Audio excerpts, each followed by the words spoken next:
Você acompanha agora o Jornal da Rede Alesp. Tudo sobre o Legislativo do Estado de São Paulo. Olá, quarta-feira, 23 de dezembro de 2020, eu sou Lilian Busato. E eu sou Fábio de Lima. Juntos veremos muitas informações. Começa agora o Jornal da Rede Alesp. Jornal da Rede Alesp. Muita informação, tudo o que acontece aqui no Legislativo Paulista. E mais, levamos diariamente até você entrevistas com parlamentares e especialistas de vários setores, os debates no plenário, os assuntos das comissões. Todas as informações importantes para que você comece o seu dia sabendo o que está acontecendo em São Paulo, no Brasil e no mundo. Jornal da Rede Alesp. Bom dia, Fábio, tudo bem? Bom dia, Lilian. Tudo ótimo com você? Também, Viemos combinando hoje, hein, Lilian? Hoje viemos, só que a gente devia ter visto de vermelho, né? Daqui 2 dias é Natal e a gente já veio com esperança, paz que 2021 encontremos aí a vacina, que chova bastante para a gente poder os nossos rios transbordarem de água e passemos aí um 2021 cheio de conquistas, não é, Fábio? Amém. Vamos esperar que todas essas boas expectativas realmente se realizem, porque o ano de 2020 foi muito difícil, precisamos de um 2021 melhor. Com certeza. Vamos começando aí com informações, entrevistas. Hoje teremos entrevistas de utilidade pública e de prestação de serviços. Vamos falar sobre exportação durante esse ano de 2020, né? Vai vir um especialista para falar com isso, que é o Eduardo Ferreira. O que mais que nós teremos, Fábio? Nós teremos também uma entrevista com a Sheila Ventura Pereira, ela que é coordenadora legal da Associação Pró-Falcêmicos. Vamos entender que tipo de problema de saúde é esse. Com certeza, é um nome diferente que muitas pessoas com certeza nunca nem ouviram falar. E também teremos entrevista com o quê? Com a telemedicina e a proteção de dados. Com essa pandemia, hoje foi inovado o sistema de atendimento também na saúde, que é a telemedicina. E quem vai falar com a gente vai ser a Carolina Cavetti, que ela é advogada e vai explicar como que funciona esse sistema hoje para nós. E voltamos aí de informações com você, começando o jornal. O Ambulatório de Especialidades Médicas, o AME de Campinas, já está fazendo atendimento ambulatorial à população. A oferta inicial é de 2.300 consultas nas seguintes especialidades: dermatologia, oftalmologia, otorrinolaringologia e urologia. Além disso, serão ofertados 600 exames de nasofibroscopia e ultrassonografia.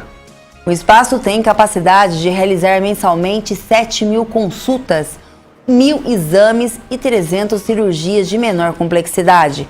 Nesse modelo, o agendamento de cada paciente deve ser feito pelo município da residência por meio do sistema CROSS, que é o Central de Regulação e Oferta de Serviços de Saúde na modalidade ambulatorial.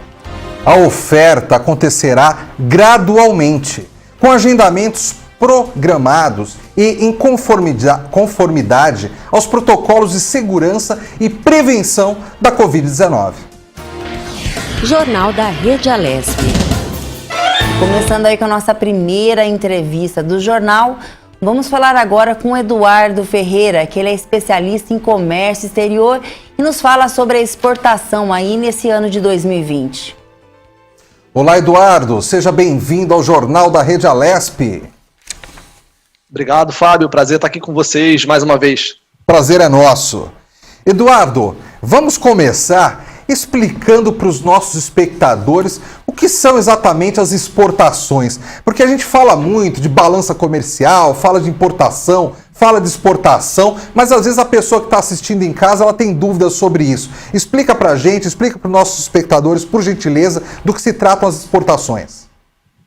Claro, perfeito, Fábio. Então, as exportações são vendas que empresas brasileiras fazem para empresas ou para consumidores que são fora do Brasil, né, consumidores internacionais. Então, existe uma regulação, né, para esse mercado, não é tão simples quanto você vender para o seu vizinho ou para alguém na sua cidade ou mesmo para alguém no seu estado. Você tem que observar as regulações que existem em outros países para exportar, assim como para importar para o Brasil existe uma série de regulações que as empresas precisam se adaptar. Por isso que existe esse estudo, né, do comércio exterior como matéria, como cadeira.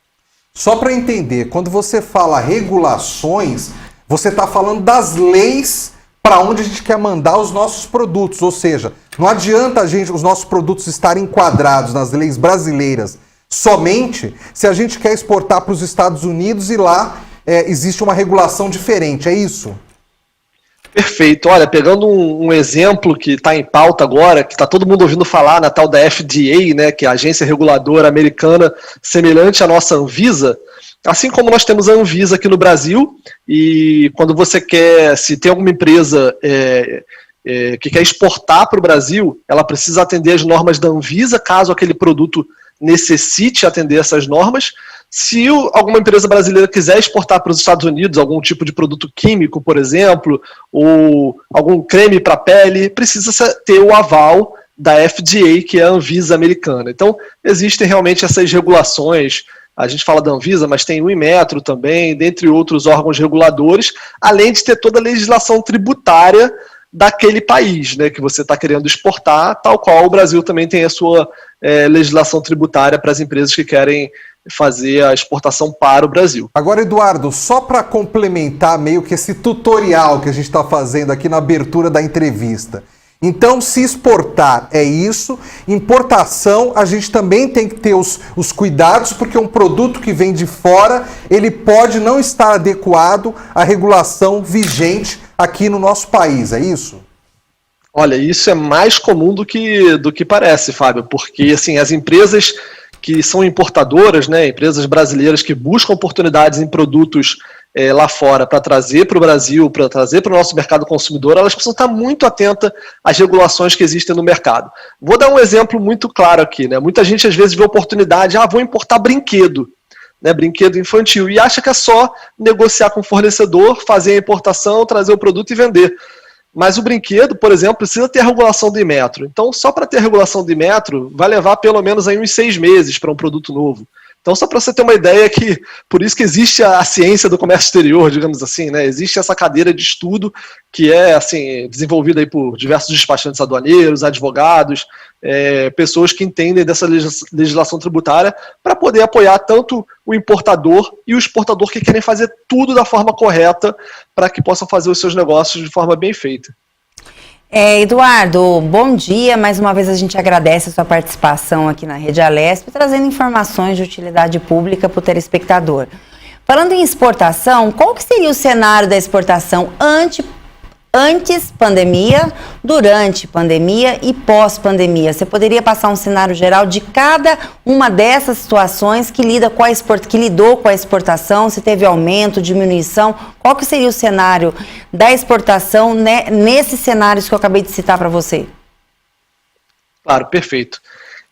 Bom, o Brasil ele vem se notabilizando aí nos últimos anos como um grande exportador de commodities. Então, assim, os principais produtos exportados pelo Brasil são soja, petróleo, minério de ferro e até produtos agrícolas, né, milho, enfim. O Brasil ele é um grande exportador de commodities. É importante falar o que são commodities, né, já que a ideia é também explicar para o público um pouquinho desses conceitos. Commodities são produtos que têm o seu preço fixado no mercado internacional. Então, por exemplo, o petróleo, ele tem o preço internacional do petróleo. É o mesmo produto em diversos países, não tem muita mudança, né? Apesar de ter alguns tipos de óleo, todos eles são commodities porque eles são tabelados, têm seu preço tabelado. Então, o Brasil é um grande exportador de commodities. Isso tem o seu lado positivo e o lado negativo, né? O lado negativo da coisa é que o Brasil não costuma agregar muito valor ao produto, né? Não costuma vender produtos acabados, assim, matéria-prima. Dando um exemplo aí, o minério de ferro, que é um dos produtos mais exportados pelo Brasil, talvez o maior, é utilizado para a indústria, para as fábricas chinesas produzirem os seus produtos.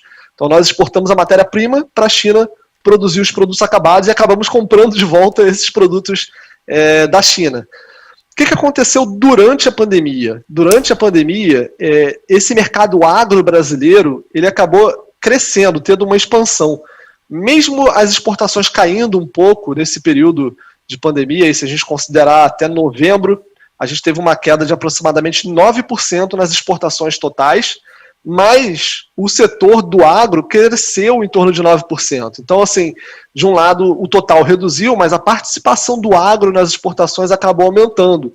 E aí, assim, tem diversos fatores, né? Como todo mundo sabe que durante a pandemia houve uma busca por alimentos, e esse é um dos fatores principais, a gente pode falar um pouco mais sobre isso. Mas o que está acontecendo agora, né? Está tendendo a se estabilizar. Se a gente olhar, por exemplo, o volume de exportação e até de importação no Brasil no ano passado, em novembro, a gente vai ver que foi o mesmo resultado de novembro desse ano. Então, apesar de a gente ter tido uma queda nas exportações e nas importações no geral, agora a gente está retomando uma curva para atender novamente a uma estabilidade, que é o que a gente tinha antes da pandemia, com esse adendo que a participação do agro agora está bem maior nas exportações brasileiras. Eduardo, você falou uma coisa aí que me chamou a atenção, e toda vez que eu faço alguma matéria sobre balança comercial, quando eu tenho a possibilidade de entrevistar alguém dessa área de comércio exterior, como você, por exemplo, me chama bastante a atenção.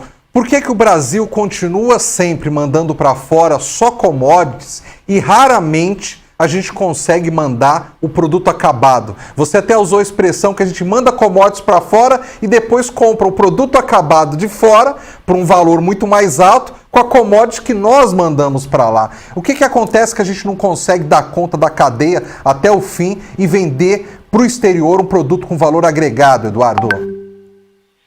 Essa é uma excelente pergunta, Fábio. Eu diria que essa é a pergunta de $1 bilhão, né?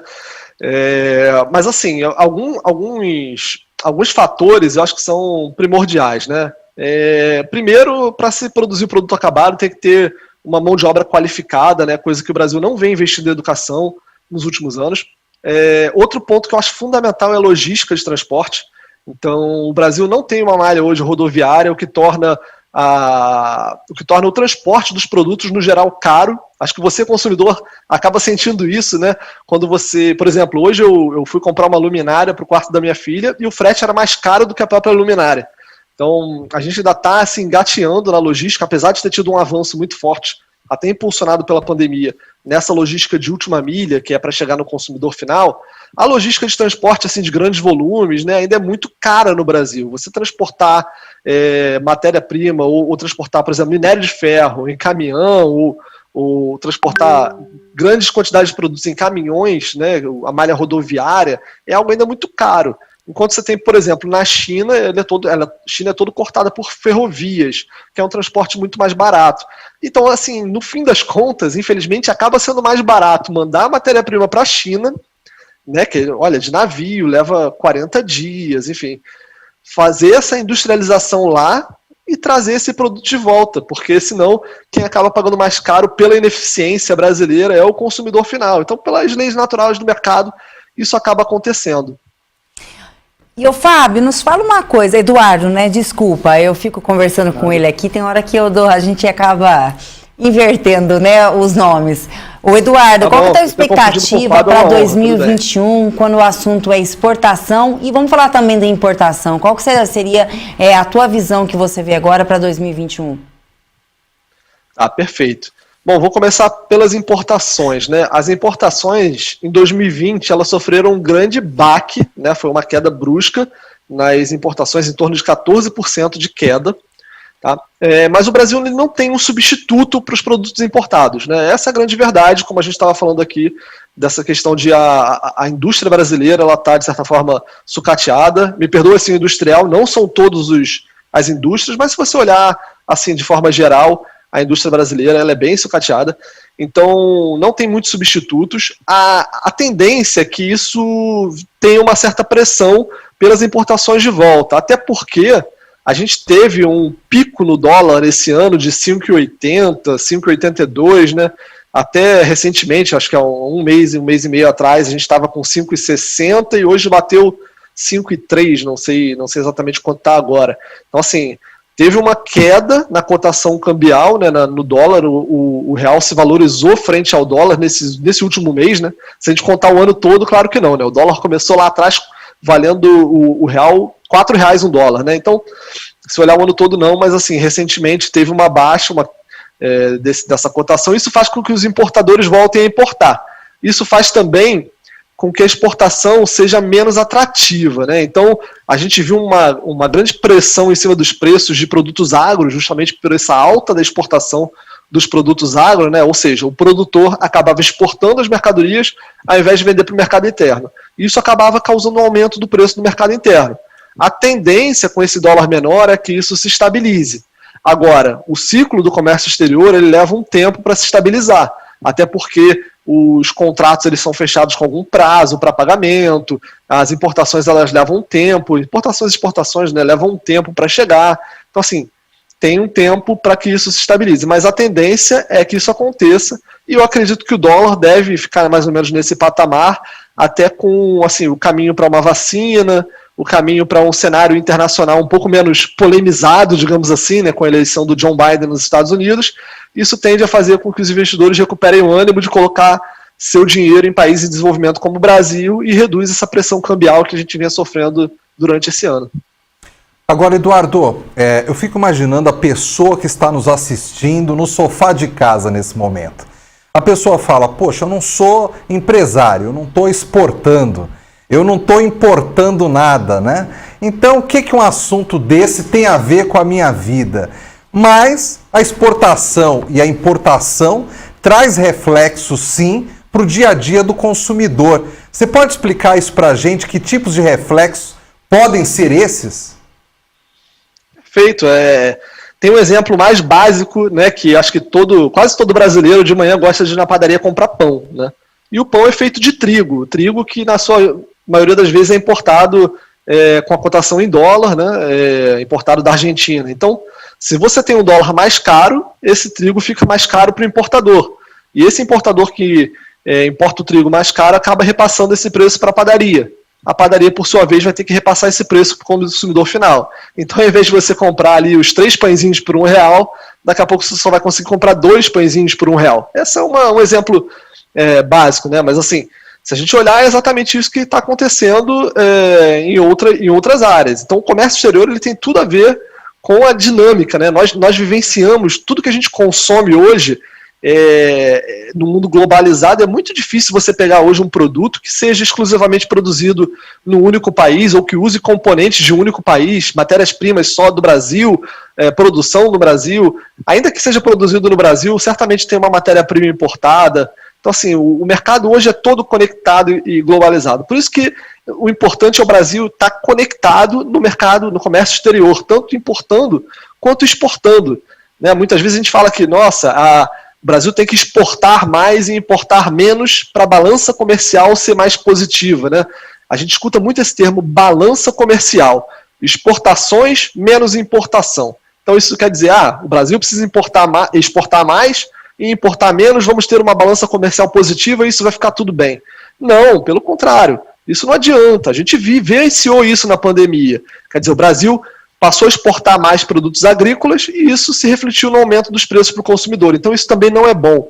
O bom é o Brasil exportar e importar, porque aí a gente vai estar dentro da dinâmica do comércio exterior, a gente vai estar agregando valor para o consumidor final, fazendo o produto chegar mais barato na mão do consumidor final, que no fim das contas é isso que interessa, né? O Brasil ele pode querer exportar mais, o que é ótimo, mas que vai dar uma folga na balança comercial para ele também importar e trazer benefícios, trazer produtos, bens de consumo para que toda a população possa usufruir desses bens, né? Acho que essa dinâmica é importante que as pessoas entendam, sabe? Não é só exportação, não é só importação. É a conjuntura, é o Brasil conectado no comércio exterior. É isso que o Brasil devia estar olhando com mais força.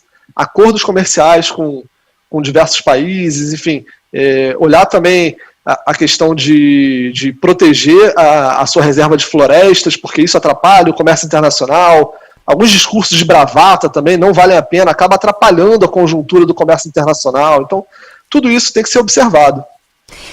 Ô Eduardo, me fala uma coisa, você mesmo falou que teve uma queda de exportação durante a pandemia, porém a exportação referente a agro, ela teve um aumento, né? Há tempos agora atrás a gente ouviu uma notícia que a China ela comprou toda a produção de soja. Você acha que isso é rentável para o Brasil ou não? Não, certamente isso não é saudável, né? Apesar de, assim, vamos tentar também se colocar no lugar do produtor, né? O produtor, ele, por exemplo, o arroz, que foi muito falado recentemente, né? O produtor de arroz vinha passando por diversas safras de prejuízo. De repente, ele tem uma oportunidade de ter lucro no ano, ele acaba aproveitando essa oportunidade. Então, se não houver assim, uma interferência do governo, algum tipo de controle em cima disso, ou tem que reservar tanto para o mercado interno, ou mesmo compensar, pagar essa diferença para que o mercado interno seja abastecido, a tendência é que o produtor realmente exporte, né? Ele vai vender para o que é mais vantajoso para ele. E também não dá para crucificar o produtor nessa hora, porque ele vende alguns prejuízos e de repente ele tem essa oportunidade de ter lucro. Até porque, voltando na questão da dinâmica, que é importante entender, né? Um produtor, ele utiliza na sua lavoura, por exemplo, herbicidas, pesticidas, e 100% desses produtos são importados. Então, quando teve uma alta cambial, você também teve uma alta no custo desses produtos, que de certa forma são a matéria-prima, né, para você fazer uma produção. Então, a produção ficou mais cara também. Então, também não é justo que você deixe o produtor no prejuízo mais uma vez. Então, assim, esses cenários de extrema incerteza, simplesmente, às vezes, deixar o mercado se regular não é a melhor opção. Às vezes, o governo tem que intervir em algumas situações. Eduardo, você citou agora há pouco os acordos comerciais, que a gente precisa ter uma atenção mais especial a eles, né? E você citou também agora há pouco a eleição do Joe Biden. O governo brasileiro, neste momento, ele tem uma relação muito boa com o presidente Donald Trump, que deixa a Casa Branca nos próximos dias. Em relação aos acordos comerciais, o Brasil tem acordos e tem como principais parceiros comerciais quais países do mundo? E os Estados Unidos, com Joe Biden, a partir de janeiro, é melhor para a gente em relação a comércio exterior ou pior? Olha, essa resposta vai depender muito da política que o governo vai adotar, né? Então, por exemplo, o Trump e o presidente Bolsonaro, de certa forma, tinham uma relação ali cordial, amigável, mas essa relação também nem sempre foi boa para o Brasil, né? Não houve um acordo internacional com os Estados Unidos, algo que beneficiasse o Brasil, por exemplo. E o acordo que, por exemplo, deveria ser lançado aí entre Brasil e União Europeia, mais uma vez foi adiado, e muito por conta das queimadas, né, que a União Europeia também, as empresas europeias não querem se associar a países que não cuidam das suas florestas, dos seus recursos naturais. Então, assim, vai depender muito da política, do tom que o governo vai adotar daqui para frente, né? Se o governo continuar adotando um tom pesado, né, em relação à eleição do Joe Biden, né, de não parabenizar o presidente americano como diversas outras nações já fizeram, né, pela eleição que já está definida, não adotar uma política melhoria em relação à política ambiental, isso tende a complicar para o Brasil, porque, na verdade, o Joe Biden provavelmente vai adotar alguma política restritiva em relação ao Brasil se o Brasil não fizer nada em relação ao meio ambiente. Agora, se o governo flexibilizar um pouco, baixar a bola e perceber que precisa negociar um pouco mais, digamos assim, eu acho que isso tende a ser benéfico, né? Porque o governo do Biden ele tende a ser um governo mais previsível, né? E o mercado gosta de previsibilidade. Quando o mercado está animado, ele tende a colocar investimentos, dinheiro em produtos de mais alto risco. O Brasil é um país considerado de alto risco, então a tendência é dólares virem para o Brasil. Dólares virem para o Brasil é bom porque o nosso câmbio, essa pressão cambial reduz, então o dólar tende a baixar mais. Claro que tudo isso depende muito do tom que o governo vai adotar daqui para frente. Agora, eu vou insistir um pouquinho mais nesse assunto, porque eu acho que é interessante a gente entender como é que está essa relação internacional na hora de comercializar os seus produtos do Brasil com outros países. Fora os Estados Unidos, China seria o outro grande parceiro, e aqui na América do Sul seria só a Argentina, teria mais alguém além da Argentina, e o quanto de repente uma crise econômica que é vivida no mundo todo pode afetar, por exemplo, a nossa relação comercial com os nossos parceiros mais próximos aqui da América do Sul. Perfeito. Olha, a China é o maior parceiro comercial do Brasil atualmente, tanto em importação quanto em exportação, né? Boa parte desse volume de importação, de exportação brasileira que teve no mercado agro, né, que eu citei agora, desse aumento, foi pela China. A grande maioria, na verdade, foi pela China. A China consumiu muito nesse período e provocou esse aumento nas exportações. Então, a China é o grande parceiro comercial brasileiro. Em segundo lugar, os Estados Unidos. E sim, a Argentina é o grande parceiro comercial brasileiro aqui dentro do cenário da América do Sul, mas existem outros países muito fortes, como por exemplo o Chile, né, que tem uma economia bem vibrante também, então tem bastante relevância nesse mercado. Agora, é claro que existe na economia, no comércio internacional, o efeito dominó, né, que é quando um país ele entra em crise, ele vai mal ou tem algum tipo de problema, todas as relações têm um efeito em cadeia, né? As relações dele vão sendo expandidas. Então, por exemplo, se existe uma crise na Argentina, a Argentina para de comprar um determinado produto brasileiro e pode provocar uma crise no Brasil, e aí do Brasil pode chegar até um outro país. Existe essa interconexão, né, do mundo hoje, por isso que é tão ruim quando entra um país em crise. A gente vivenciou, acho que uns 10 anos atrás, mais ou menos, a crise grega, né? E a gente pergunta, cara, o que a Grécia tem a ver com a gente? Tudo a ver, né? Você vê que é uma crise num país relativamente não tão expressivo assim, europeu, provocou uma crise mundial e que acabou chegando no Brasil. Então hoje o mercado, o comércio exterior é totalmente conectado, não dá para você ter esse nível de desconexão de falar, aquele país ali não importa. Importa sim, tudo importa. O Jornal da Rede Alesp falou agora com o Eduardo Ferreira, que é especialista em comércio exterior, que falou um pouquinho sobre a exportação aí no ano de 2020. Eduardo, muito obrigada pela entrevista e tenha um bom dia. Eu que agradeço, bom dia a todos vocês da TV Alesp. Bom dia, bom trabalho. Você vê que interessante, nessa pandemia, a parte de agro aqui no país só cresceu, né, Fábio? Exatamente. O agronegócio brasileiro, Lilian, é muito forte, né? Sim, e a gente está mandando comida pro mundo todo. Ou pelo menos mandando comida, por exemplo, para a China. Alguns dos nossos produtos vão para a China. Na China, a gente sabe que a população chinesa passa, acho que de 1 bilhão e tantos milhões de pessoas, né? Então, a gente realmente tem no agronegócio uma força muito grande. Agora, diante das palavras do Eduardo aí, o que me preocupa, e isso não é de agora, é de sempre, né? É que o Brasil continua exportando esses produtos que não são produtos acabados, que são commodities. Sendo que, normalmente, um país, quando ele quer realmente ganhar dinheiro com o mercado, com a balança comercial, ele precisa mandar para fora também produtos com valor agregado, né? Produtos acabados, produtos tecnológicos, né? E, infelizmente, nisso, o Brasil ainda está bastante deficitário, viu, Lilian? Com certeza. Vamos ver aí 2021 como que vai ser esse nosso sistema aí de exportação. Voltamos a mais notícias e informações aqui da Assembleia Legislativa. A deputada Edna Macedo, do Republicanos, participou do projeto Sala da Mulher em Capão Bonito. A proposta consiste em criar uma sala exclusiva para o atendimento de mulheres na unidade de saúde de cada bairro. A parlamentar, que é membro da Comissão de Saúde e de Defesa dos Direitos das Mulheres, firmou o compromisso de enviar recurso de emenda parlamentar para o auxílio da saúde de Capão Bonito. Outro projeto também prevê a transformação do Centro de Atenção à Mulher, localizado no bairro Jardim Vale Verde. A deputada ressaltou a importância de políticas públicas voltadas às mulheres, afirmando a importância das autoridades elaborarem políticas de prevenção e atendimento a diversas formas de violência que são praticadas contra as mulheres.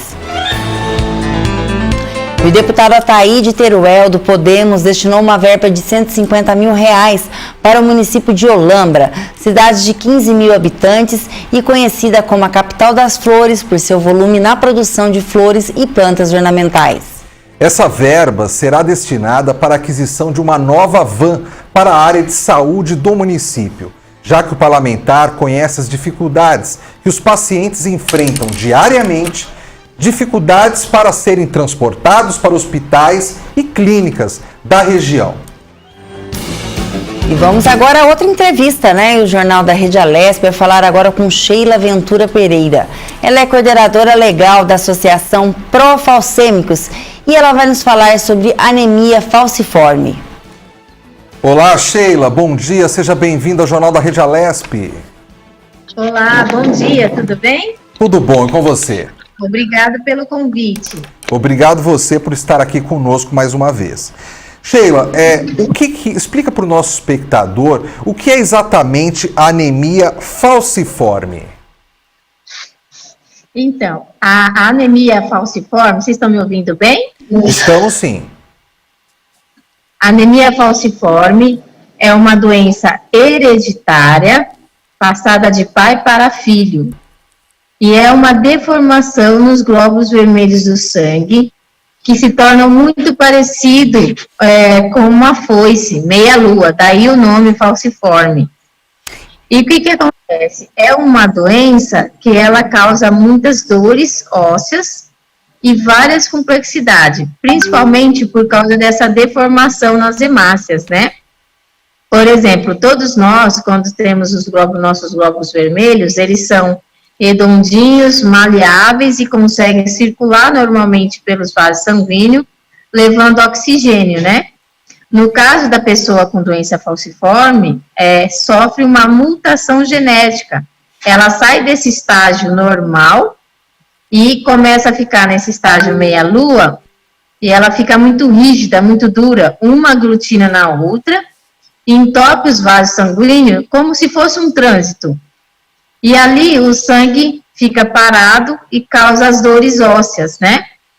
E essa crise, chama-se de crise vasoclusiva, ela pode desencadear, muitas vezes devido a uma infecção, né? Às vezes a pessoa vivendo com a doença, se ela tiver uma gripe, uma infecção urinária, né? Mudança de tempo, isso influencia muito também, devido à baixa imunidade, né?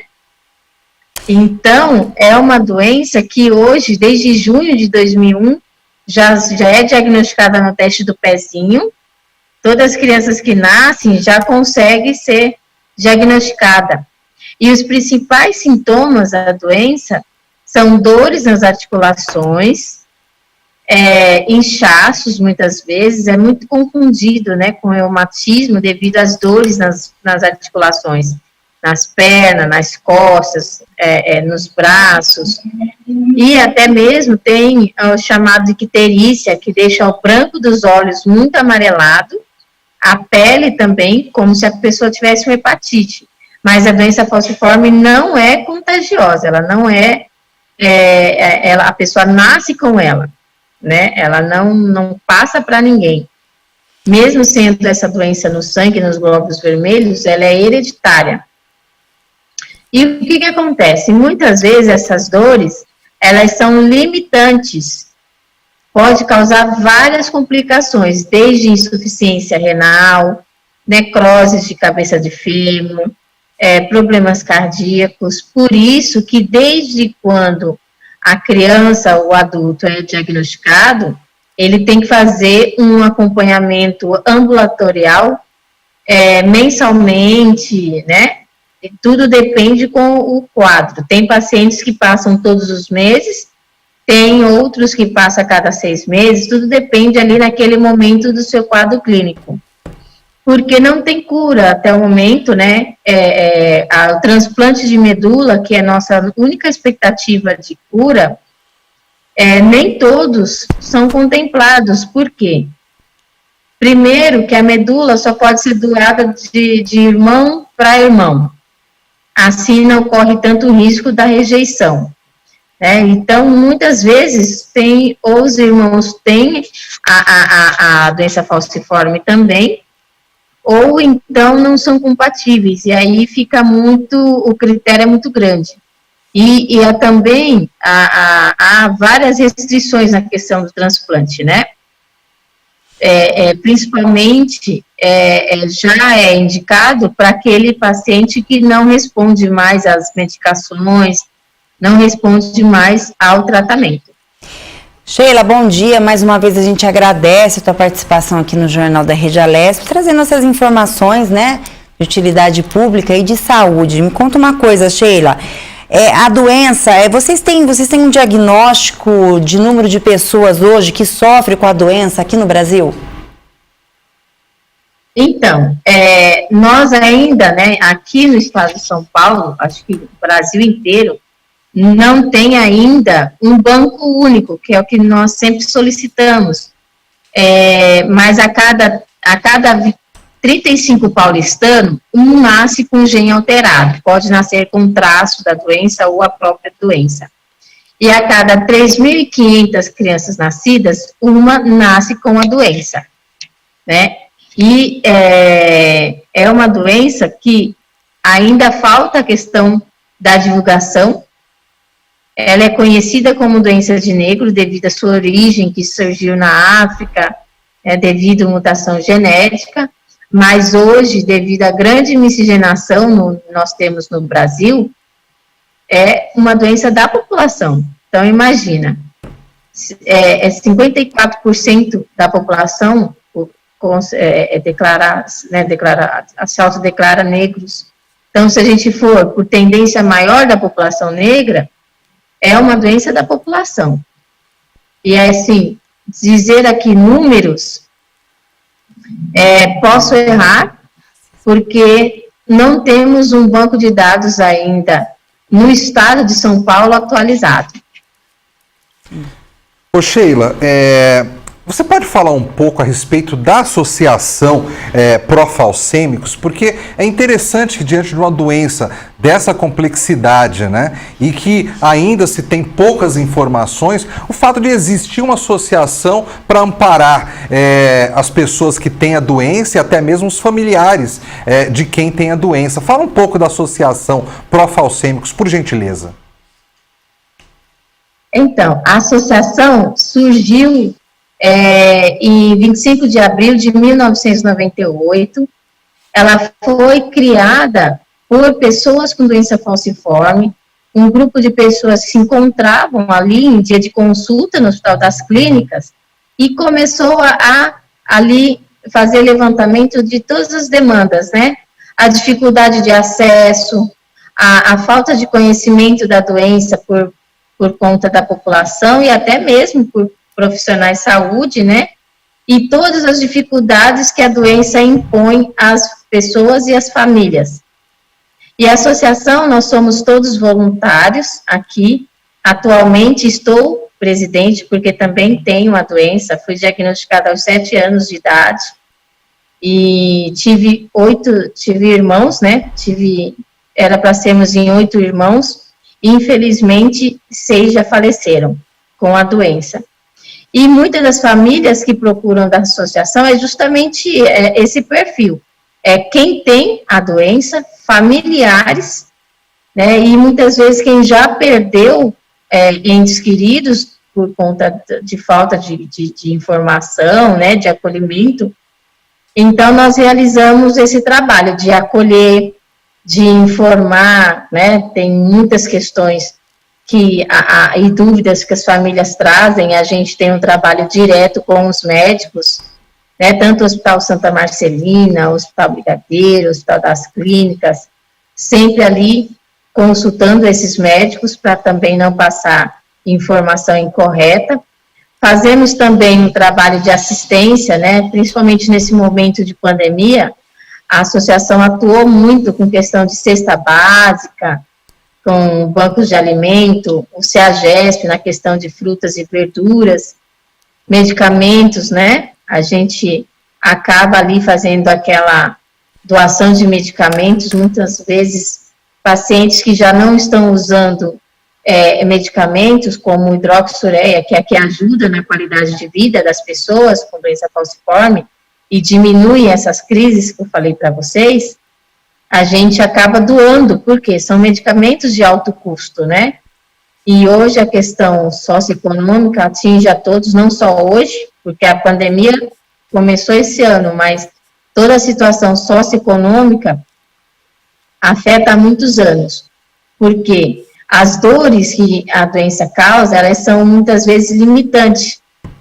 Elas podem levar essas pessoas a ficar hospitalizadas a 1 semana, 15 dias, até às vezes 1 mês, né? Graças a Deus, com os avanços da doença, a gente tem tido bons resultados na qualidade de vida. E esse é o trabalho da associação. E nós também realizamos palestras gratuitas em creches, faculdades, albergues, igrejas, aonde nos convidar, nós vamos para estar orientando. E também fazemos visitas domiciliares a essas famílias. Muitas vezes para estar ali dando uma orientação e dando um acolhimento. Ô Sheila, nós temos algumas leis aqui na Assembleia, né, que trata sobre a anemia falciforme, inclusive a Lei 13.592 de 2009, que ela instituiu o dia, né, de luta dos portadores de anemia falciforme. Queria saber de você acha ainda que falta políticas públicas para atender pessoalmente, para atender, né, essas pessoas acometidas pela doença aqui no Brasil e especialmente aqui no estado de São Paulo? Sim, falta a efetivação dessas políticas, né? Nós trabalhamos muito para conquistá-las, mas muitas vezes elas se perdem no papel, são engavetadas.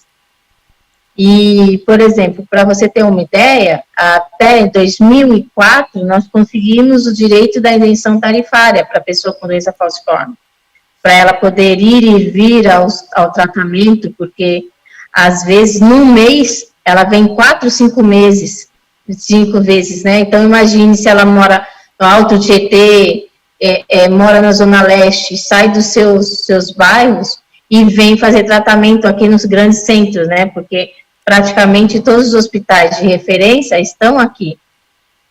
E aí o que acontece? Esse benefício ele foi tirado em 2004 pela SP Trans, porque na visão daquele coletivo, daquela comissão que se reuniu naquele momento, sem chamar um especialista, sem chamar algum representante do coletivo, né, da doença falciforme, para dizer a importância, simplesmente o benefício foi cortado. E isso impacta muito, né? Então, o que a gente precisa é a efetivação dessas políticas. A triagem neonatal, né, o programa de triagem neonatal também conquistado, que é a lei, a resolução 822, que já diagnosticando a criança no teste do pezinho, essa criança já é encaminhada para os centros centros de referência, né, há um protocolo. Só que acontece, na prática, no mapeamento, essa criança se perde no sistema. Quando ela precisa da vaga, fica ali, a guia dela, fica ali na UBS, na unidade básica, às vezes até 1 ano, esperando uma vaga. E, atualmente, nosso grande problema é com a transição. Por quê? O que significa isso? Nós nascemos com a doença. Então, quando ela é diagnosticada no teste do pezinho, imediatamente ela começa o tratamento e vai para o resto da vida. Então, muitas vezes, essas crianças estão já se tornando adolescentes, e quando ela tem que sair daquele hospital infantil e ir para o adulto, deveria ter um mecanismo que um hospital conversasse com outro, né, o sistema de regulação se conversassem, para automaticamente encaminhar essas pessoas para hospitais, para outro hospital. Mas, na prática, o que acontece? Essa pessoa volta para a unidade básica, aguarda uma vaga para retomar o tratamento em outro lugar. E, muitas vezes, essa parada no tratamento pode causar sequelas irreversíveis. Então, o que a gente precisa, a grande luta da associação pró-falcêmicos e também as outras associações que fazem parte da FENAFAL, que é a Federação Nacional de Associações de Pessoas com Doença Falciforme, é justamente pela implementação e implantação das políticas já conquistadas. Sheila Ventura Pereira, coordenadora legal da Associação Pró-Falcêmicos. Eu quero agradecer a sua presença mais uma vez aqui no Jornal da Rede Alesp, com todas essas informações importantes que você trouxe para nós e também para os nossos espectadores, Sheila. Eu que agradeço o convite. Para nós é muito importante esses espaços onde a gente pode trazer bastante informação, dialogar um pouco e esclarecer a população, né? Estamos sempre à disposição. Obrigada, Sheila, e tenha um bom dia. Bom dia, bom trabalho. E um Feliz Natal, né? Que Deus te abençoe sempre. Para bem. O deputado Ataíde Teruel, do Podemos, destinou uma emenda de R$200 mil para a aquisição de 2 novas ambulâncias para a cidade de Cosmópolis, que sofre com a falta de para transportar os pacientes para atendimentos emergenciais. O parlamentar disse que a aquisição dessas ambulâncias vai ajudar para que a administração possa atender melhor e com mais agilidade as necessidades da população na área de saúde. O parlamentar aproveitou e parabenizou os moradores do município que completou 76 anos em 30 de novembro. E vamos conferir agora o destaque que marcou este primeiro bloco de Jornal da Rede Alesp. O Ambulatório de Especialidades Médicas, o AME de Campinas, já está fazendo atendimento ambulatorial à população. A oferta inicial é de 2.300 consultas para as seguintes especialidades: dermatologia, oftalmologia, otorrinolaringologia e urologia. Além disso, serão ofertados 600 exames de nasofibroscopia e ultrassonografia. Jornal da Rede Alesp. E o Jornal da Rede Alesp, informando tudo sobre o Legislativo Paulista, vai para um rápido intervalo. Voltamos em instantes com mais informações para você. Não saia daí.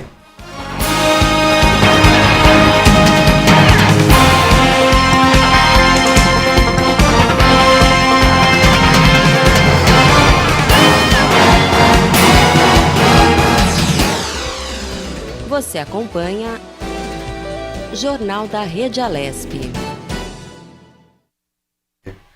É a mesma coisa.